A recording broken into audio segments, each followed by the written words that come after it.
was very mid. It was average. It didn't have the same spirit of the original film. And the thing is, it's hard to recapture that spirit because of all the unique things that went into making that film. I mean, shoot, even down to like the movement of RoboCop and how that was done. Like I learned all about that watching the documentary today. It was actually astounding to learn about it all. Like that much time went into that. All right, I think we got him. Okay. Let me see if we can get you in here. Ed, can you hear me? Ed, can you hear me? I can. How you doing? Hey, how are you? Okay, let me get you on screen real quick. We got you. I'm just putting you in. Now, chat was making a joke since you're living that LA lifestyle. That the Twitch chat was joking that maybe you were, busting a cocaine factory or something like that. Oh no, I had sort of as rarely happens, I was sort of lost in writing a scene that I was working on, and I didn't realize what time it was. Thank goodness somebody texted me, and here I am. No, you're totally good. We were just joking anyway. But hey, I wanted to just take a moment to introduce Ed NEUMEIR to the stream. Welcome on in. It's great to have you. We have a lot of fans that are in chat right now that are here to see you. And for those of you that don't know, Ed obviously he's had a long history in film, but one of the things he's most noted for is his involvement with RoboCop as a screenwriter and producer, as well as Starship Troopers and numerous other films. He even has some projects going on right now we can talk about a little later. But Ed, great, and thank you again for joining the program tonight. This is really thanks for having me on. Oh, it's an honor to have you on. So the first thing I kind of wanted to get to, if you just want to give maybe just a brief background on yourself and what kind of gave you the inspiration to get into screenwriting, as well as the idea initially for, this RoboCop film. I'd love to hear your take on it. Well, I guess I always liked movies. I remember the first, I just enjoyed that experience as a kid a lot. I grew up in an area where, and in a time where there were a lot of interesting movies. I grew up during the kind of the early 70s in Hollywood, when suddenly Hollywood was making a lot of interesting films. There were, you could see Clockwork Orange or The Godfather or In the Heat of the Night. And so movies were exciting in a way then, and they certainly captured my imagination. And then I just kind of kept thinking about that. I kept thinking about going to Hollywood. And eventually I went to UCLA and went to the film program there, and then got out into the industry. And by the time I was a reader, in my early 20s, I was a reader at Paramount and at some other studios. And, it seemed like I had to either be an executive or I had to be a writer, because you couldn't stay a reader forever. So I actually tried out being an executive for a little while, because they paid you more money than yeah, of course, yeah. And that actually became where I was working at Universal as a junior executive, and that was where the whole RoboCop corporate part, the corporate part of RoboCop came into being. And eventually I left there and went off and wrote RoboCop as a spec script with my partner Michael Miner, and that's how RoboCop sort of got to be a script. Wow. So a little bit, and I watched some of the documentary, and you're talking about your buddy, and you had an interesting writing process for the first film, which I found unlike anything I've ever heard of before. I don't know a lot of writers, but you mentioned the screenplay for this first one. You would be sitting down and you would be writing, and he'd be pacing or doing something frenetically in the background, and then you would alternate kind of back and forth. Well, I don't know there's, I think in that first one we were always in the room together, and right. Yeah, sometimes we switched off. I think I was sort of obnoxious about wanting to be on the keyboard, but in the end, that was how we wrote the first couple drafts, and then eventually we've written for many years now. We continue almost to this day to write. Later, we started writing separately. I was slower, he was faster, so he would go fast, and I would go slow. Fair enough. Fair enough. So, now I know you've been quoted before in saying how, like RoboCop and Total Recall and Starship Troopers are almost the same type of movie, or similar type of movie, not in the same universe, but kind of almost like this trilogy. Well, there's sort of a trilogy for Verhoeven. I Mm-hmm. didn't write on Total, but I wrote on Sure. two, and they sort of, I think they're united by his sensibility. I think that he in RoboCop he sort of discovered that he could do this kind of funny variation, a tonally funny thing with science fiction, which he continued to do in Total Recall, Mm-hmm. and we also did in Starship. But that was something that I think he hadn't really. You don't really see that in his films before RoboCop, and so I think to some extent the impact of RoboCop on Verhoeven was that he incorporated more humor into a certain kind of movie he made. Oh no, absolutely. You've been actually credited. I've been told from chat.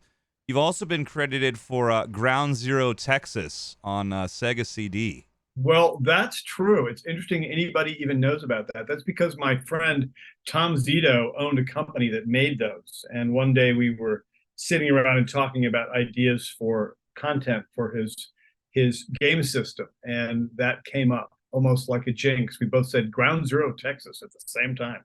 And then we had to sort of back engineer what that meant. And a bunch of other people came in. And I think Dwight Little, the director Dwight Little, directed that.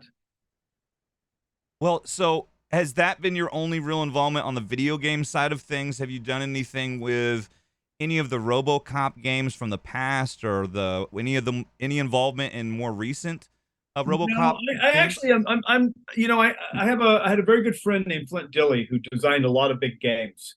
And when I met Flint, I decided, wow, this is a guy who knows about games, and I didn't think I was that good at it. Flint used to accuse me of being influential because RoboCop and Starship Troopers both he felt the particularly RoboCop with his what we called Robo Vision, the was like a first person shooter game. But I think that's just sort of obvious that you would do those kind of things. So Right. I'm not really. I don't. I'm not a big gamer. I don't really know games. I know people who play them. Uh, Okay. You mentioned when going back and the ideas that you had for some of the stuff in gaming. What about some of the more recent RoboCop media? In fact, I know there was probably a lot of disappointment for the idea of RoboCop. I know you were looking at a project of having a direct sequel for RoboCop 2. well, And yeah, that was something we were doing back in 2018. right. We had an idea at MGM, then a standalone studio, to do a direct sequel, actually based on something that Michael and I had written right after the first RoboCop, sort of. And we Mhm. did that. We got involved with Neil Blomkamp, who had some other ideas, and then that all sort of fell apart. And then Amazon bought MGM. So good news is that they have a lot of plans for RoboCop. So I think that you may see some cool RoboCop stuff soon from Amazon MGM. That's probably all I should say, but hold on. Okay. Okay. That's excellent to hear. I'm very excited. I'm sure other people in chat will be excited for that too. Well, Um, some people think we need RoboCop back again. I don't know about that, but well, I feel like we always could use some more RoboCop. okay, I agree. I agree. That universe is so unique, and I was watching some of the documentary today. I didn't realize it was nearly 6 hours. It It's is a lot of it's documentary, a lot of it, RoboCop, isn't it? yes, but I watched the first part today, and what struck me as amazing about the creation of it was the chaos involved in creating it, and how there were so many examples of moments where um things could have gone south, or this could have never actually happened. For example, when the suit came in and the issues with mobility with Peter Weller. And then they mentioned something to the effect of the documentary. I'm curious what your take is on it. It mentioned something to the effect of y'all kind of had it out. Y'all had it out with each other, and a lot of screaming was going on around this time. And I was just kind of curious what the behind the scenes of that moment in the film production was like. Well, making a movie is really, really, really hard. I can't sort of emphasize that enough. It's so hard that people who have made good movies will turn to each other sometimes in moments of loss and say it's really hard to make a good movie. Mm-hmm. So it's very difficult, and to get a bunch of people on the same page and to do so on budget or on a lower budget, which this kind of was, creates tension, creates friction. It's usually best when the creative people kind of have a shared vision, and that's hard to do, really. And what I would say of that, which by the way it was sort of known, but it wasn't that unpleasant, and it wasn't people screaming and yelling at each other in the street or on the set at all. It was a disagreement and maybe an insecurity about which way the character would look and act once Peter was in the suit. And it was because no one had ever figured out that yet, because we hadn't had the suit until that moment. Right. Peter, the actor, could not, had no time to get to know the suit. And it's tricky. Suits are interesting. A little more on that later on.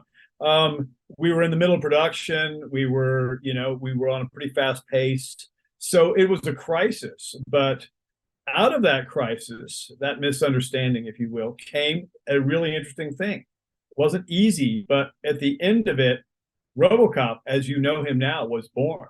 The way he moved, the way he talked, the way he acted kind of came out of that crisis.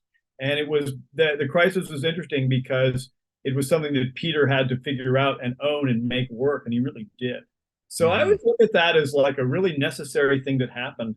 And I don't really think anybody was to blame for it. I think it was something that was like, why that? It's almost like there are birth pains in bringing something to life, and that was what brought RoboCop to life as an acting thing, as a thing on the set with the director and the actor figuring out how it was going to look. Because it could have, if he moved wrong, it would have been bad. And RoboCop was filled with those kind of moments along the way where suddenly it looked like it was over and wasn't going to work out and something had fallen apart. And sometimes you just had to hang there and say, no, somehow this is going to work. And somehow it did.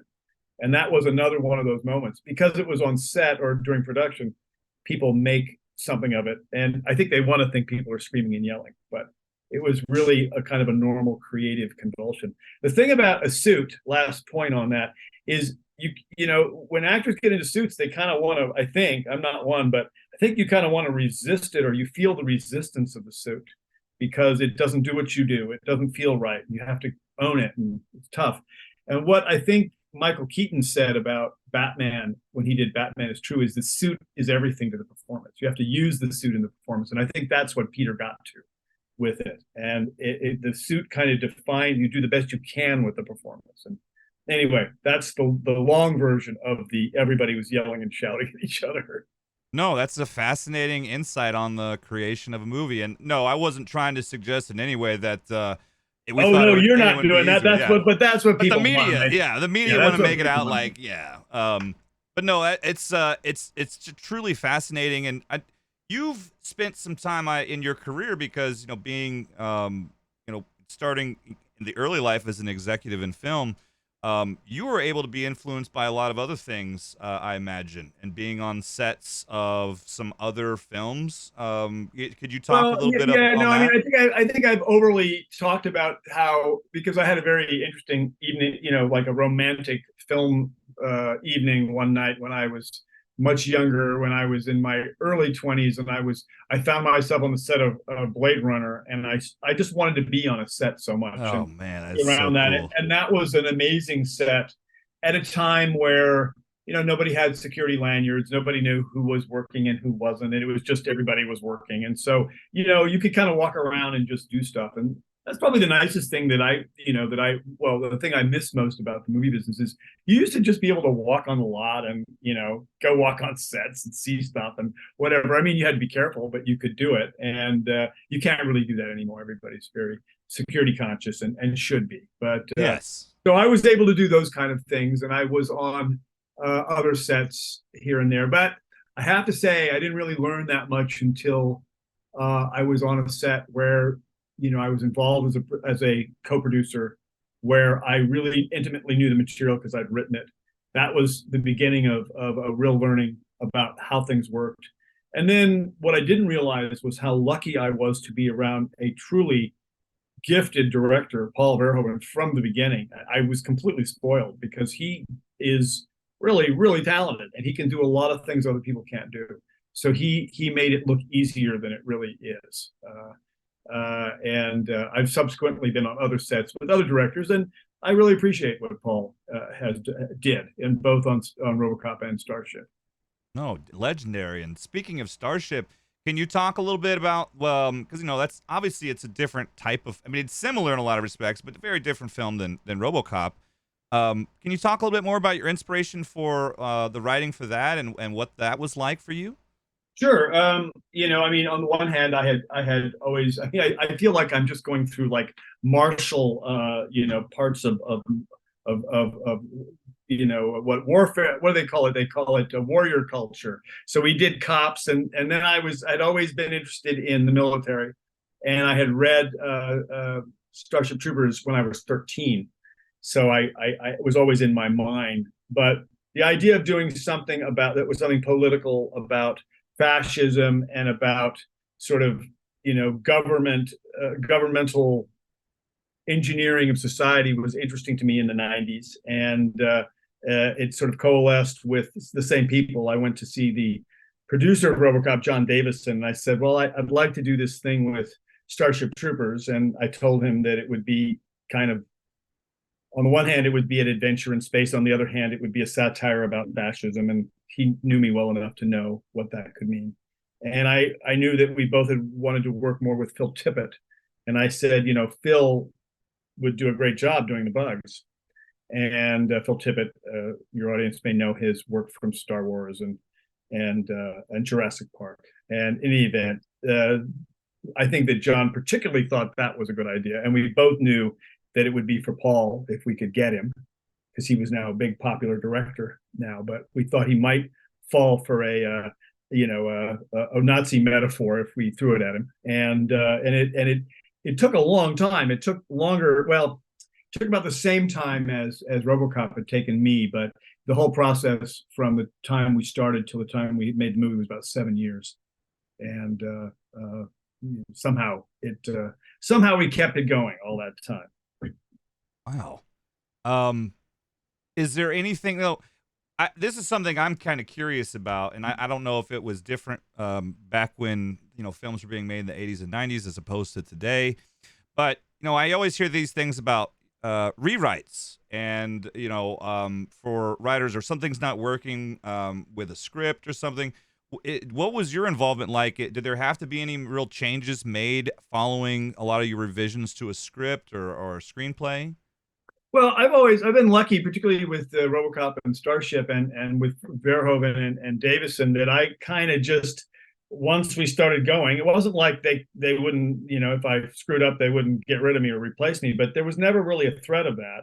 And the agreement we had is I would just keep working, and I just kind of never stopped working. I just always revise the script, and I would revise the script.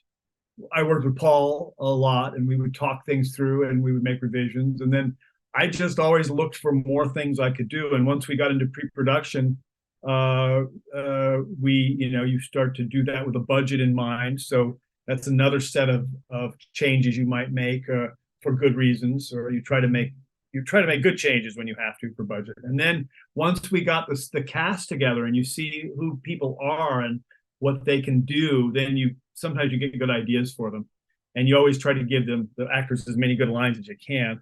By the time we got to set, there weren't too many revisions anymore. We would always revise things. We would sit together, in the evenings, and we would just talk things through. usually what would happen was Paul would come in having worked the night before on the morning. He had storyboards that he would draw, little sketches.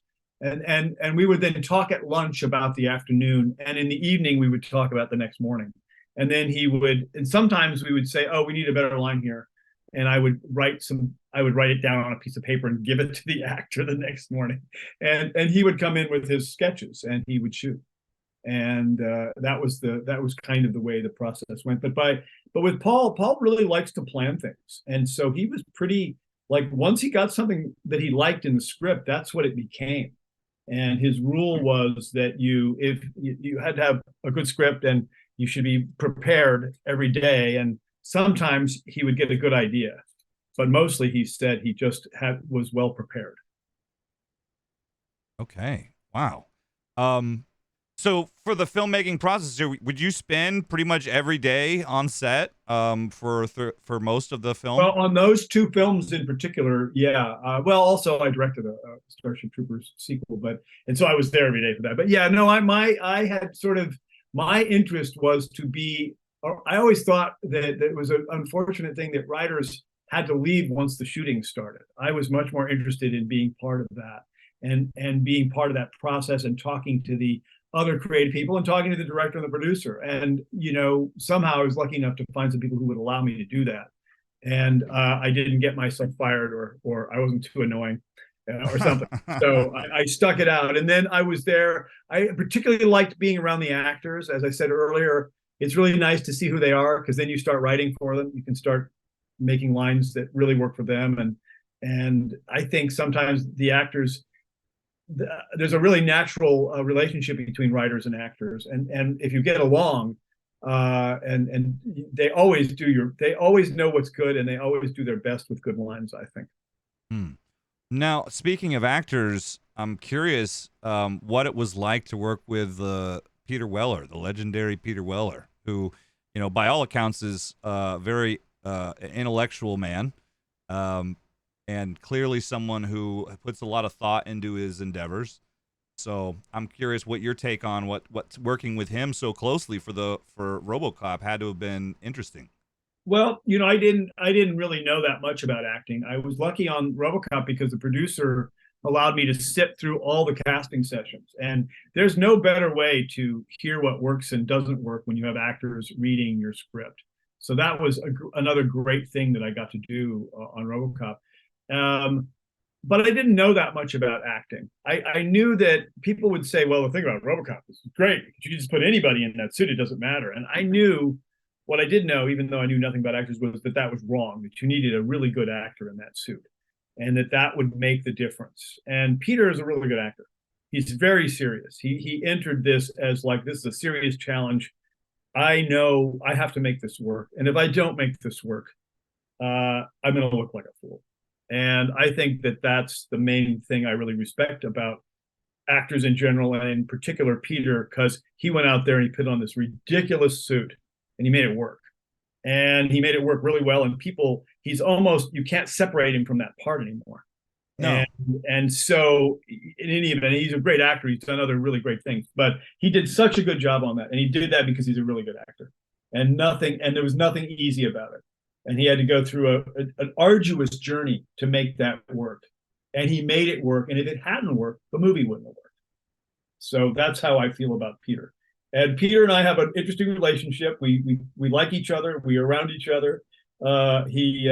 Whenever I show up, he often will come to me at the end because his wife wants to go home early with their child and says, "Hey, Ed, drive me home tonight, will you?" And I'm happy to do it. My pleasure, sir. That's awesome. That is awesome. What about another one? I was curious your take on another very well-known actor, Neil Patrick Harris. Neil, we were so lucky to have Neil. When Neil came in and read for the part, I was so happy. Immediately when I saw him, I thought, oh, that would be great to have, because I knew him as Doogie Howser, but I knew He was more than that. And it was just such a perfect counterpoint for that. Anyway, I was on Starship. I could see who was coming in, and I was sort of making a cast in my mind. And the first moment I saw him, I thought, oh, this is the part for him. And I was so happy. He was a very smart guy. uh, didn't break a sweat, just did it really well.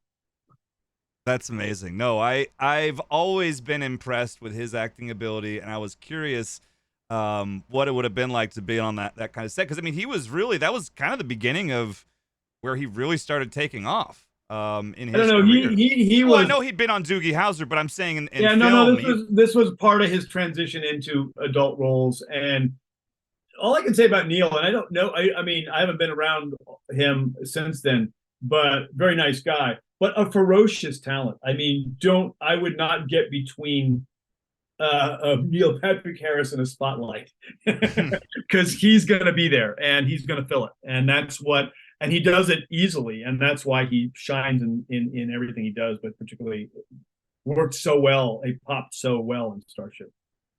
um, we mentioned before, and you're actually one of the cool things too. I'm glad I got to watch part of it. I'm gonna finish it this weekend. In RoboDoc, there was you're featured a bit in that documentary series. What's it like after so many years to go back and kind of see what kind of, I mean, this is a cultural phenomenon. RoboCop, as I'm sure you're aware, I mean, it's something that even now, decades later, so many people, see this as just such a, it's very American, it's very unique to American culture, and also very much a kind of a almost forward-looking viewpoint of America. What do you think of now, all these years later, and seeing how it? I mean, is it even bigger than it's ever been? I mean, in my opinion, the RoboCop's place in the American psyche is it's massive. I think it helps that it's science fiction, and that allows it to stay alive longer than some or age well compared to other kinds of movies, but that are good also. I think it is a little surprising to me that people like it so much. I mean, I'm really pleased, obviously. More and more, the more that happens, the less you feel, the less I feel. I feel like it lives because everybody likes it that much, and I Hmm. feel like it lives in other people more than it lives in me now. And I know I what I did. I was part of it. I share that with Michael Miner and John Davison and Paul Verhoeven and Phil Tippett and some other people because we were there together and we all worked on it. And that's great. But it's what's really interesting is that it's out there and people like it so much. I think the tone is pretty unique, and I'm probably happiest about that. That the tone that's funny, it's real, it's not real, all working together.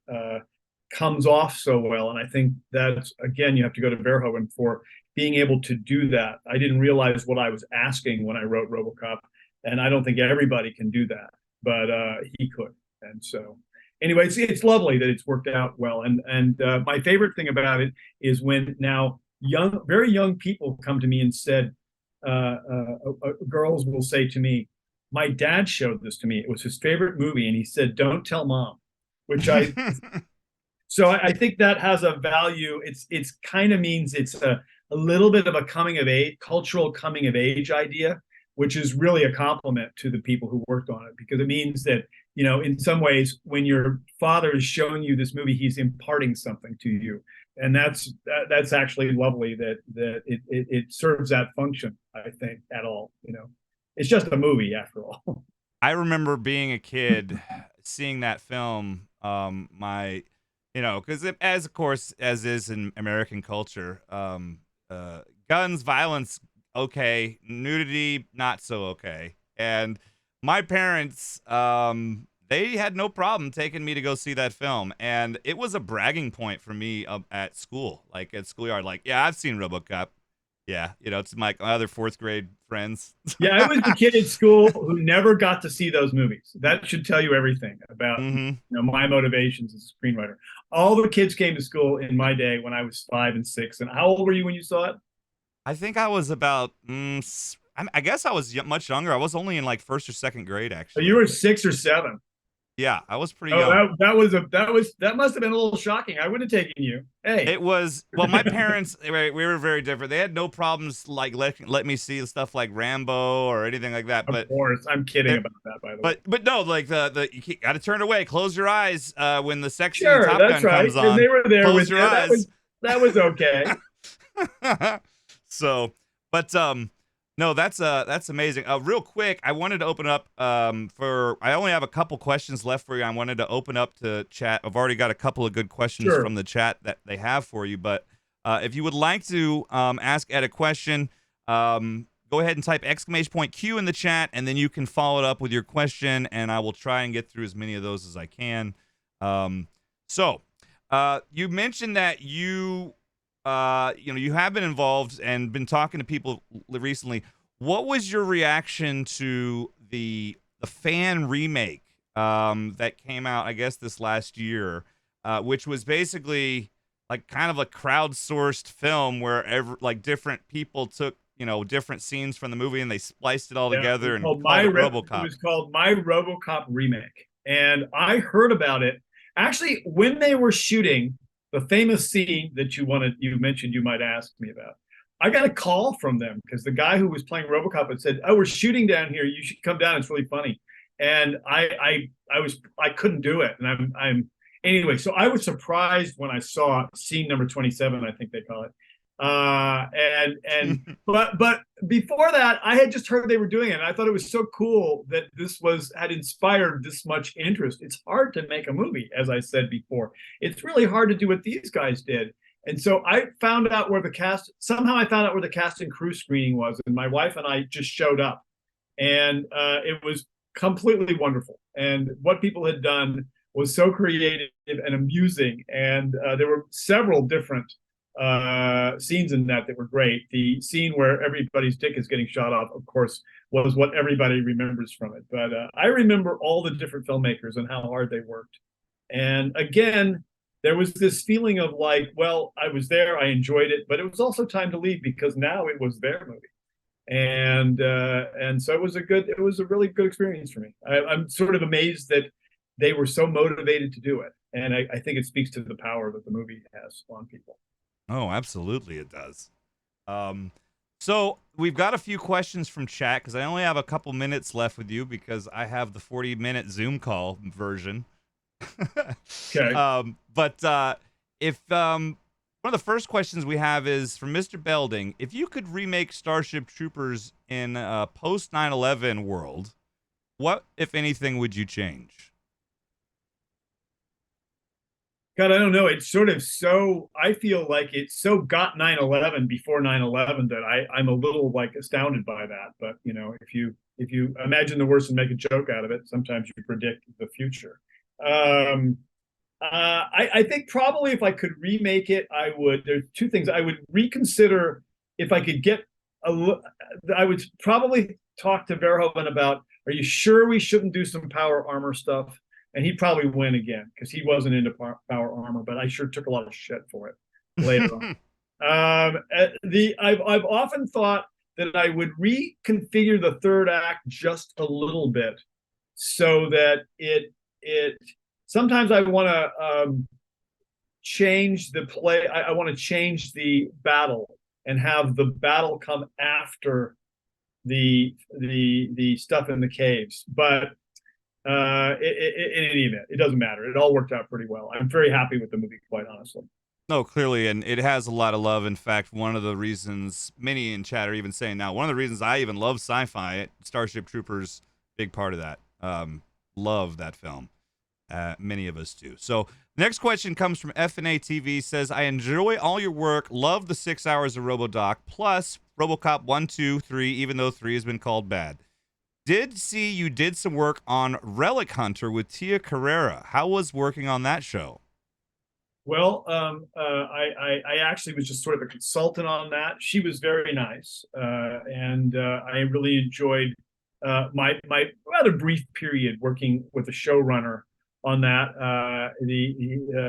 The funny thing is that we had a pleasant time together. I didn't see him for years later, and then my nephew married a young woman who was his niece, so now we're sort of related.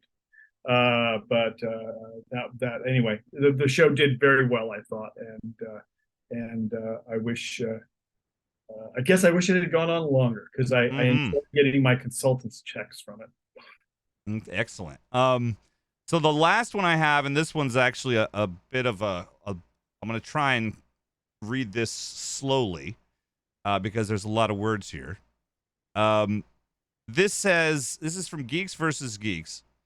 And Geeks says a big theme of RoboCop world is a dystopian corporate world where traditional governmental services are privatized and the societal and corporate issues that come with that. Do you perceive the relevance of those themes in our current world in any way? And if so, has it surprised you? Well, we were just, I was kidding around about the idea of privatization then. It was something that was not unknown, and there had been privatized things before, but the idea that it would happen on a corporate scale, it sort of seemed like it would. That's why Dick Jones's speech is called, the theme is good business is where you find it, because Mm-hmm. these were opportunities that that character was seeing. And some of that has been true. Certainly space exploration is now privatized.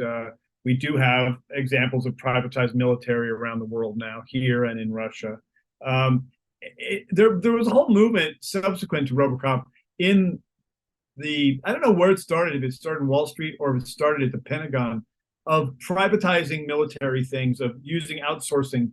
And I think that just became the financial model for the modern world, was to outsource everything. So that meant privatizing aspects of it. I think sometimes it's useful and sometimes it's clearly not a good idea. The worst thing that I think we've done that way is the way we've monetized education and higher education, I would say. And that's just a travesty, and we should do something about that. It's wrecked education for people. It's too much, it's too expensive, all the student debt, et cetera, et cetera, et cetera. I'm sure everybody feels the same way. 100% agree. I just had to start paying my student loans Yeah, back I'm sorry myself. about that. I was just writing a joke earlier Ah, today, and it was damn. like somebody was trying to get the government, the CIA, to pay for some stuff, and one of the last things they had was their student debt, and the CIA guy says nobody can help you with that. I don't know if it'll make it. I don't can't get it quite right, but yeah, um, the idea that people are swamped in that is just, it's really, as I say, it's a travesty, terrible thing. it is. It is. Okay, so I have one last question for you, and then I'm gonna let you get back to your writing. I know you were busy. When writing the scripts of those two movies, RoboCop and Starship Troopers, is there any hard parts that stood out that you had to figure out? Was there any? Did you hit a block anywhere? Was there any section of those that you remember Just as being every difficult? day, every morning, every time I went to sit down, I would think, "Oh, this is shit," and then I'd have to work on it, and eventually it would get a little better, and that took forever. So yeah, no, it's all hard. I'm trying to think, is there anything in particular that the most interesting, couple of interesting creative moments on RoboCop, the decision that he would never change back into a man and would always be a different kind of creature, a cybernetic creature, was a key decision towards the end of the process, where it was, because a lot of people, like the studio, well, he should turn back into a man again, he should be whole again. And I remember just thinking one day, well, that's ridiculous, he'll never be whole, he's something different. And the funny thing about that was, when I said it that way, even though I was only like 27 years old, everybody, even the studio, went, "Oh, okay." So that was an interesting little thing that way. And then on Starship, there was more. It was more just the process of getting the kind of romantic lines of the third act working with the political statement was difficult, but I think it finally kind of came together. So that was good. Those were the hard Excellent. ones. Excellent. So, well, thank you for answering those questions. I know that we got a few starstruck people in here, myself included, because you've really just had a masterful career, and I'm looking forward to any future projects that you can share anything about with Well, us. the one I'm working on right now, and I don't know if you never know until it's done, but is another script for Paul Verhoeven. It's this time it's about the CIA and Washington and politics and some other things, and there's some sex too because it's Paul Verhoeven. Yeah. And if I finish it and it's as good as I hope it will be, I can't wait to see it. But we'll see. Okay. Pray for me, I say. Pray for me. Anyway, thank you very much for having me on. Oh, it was absolutely my pleasure. What an honor. I look forward to your future work, and I certainly am looking forward to seeing some new RoboCop stuff, hopefully in the not too distant future. I think Amazon Prime's trucks are rolling up now. Soon, you'll see something. Excellent. Well, Ed, you're the best. Thank you so All right. much. Hey, And thanks for having me on. Really a pleasure. oh, it was all ours. So thank you, and hope to talk to you again, maybe in the future someday. Have me on again. Excellent. Bye, Ed. Bye for now. Wow. Guys, we just had Ed frickin' NEUMEIR. Ed frickin' NEUMEIR. Are you kidding me? How was the interview? I wasn't too I was trying to make sure I was giving him plenty of time to talk, and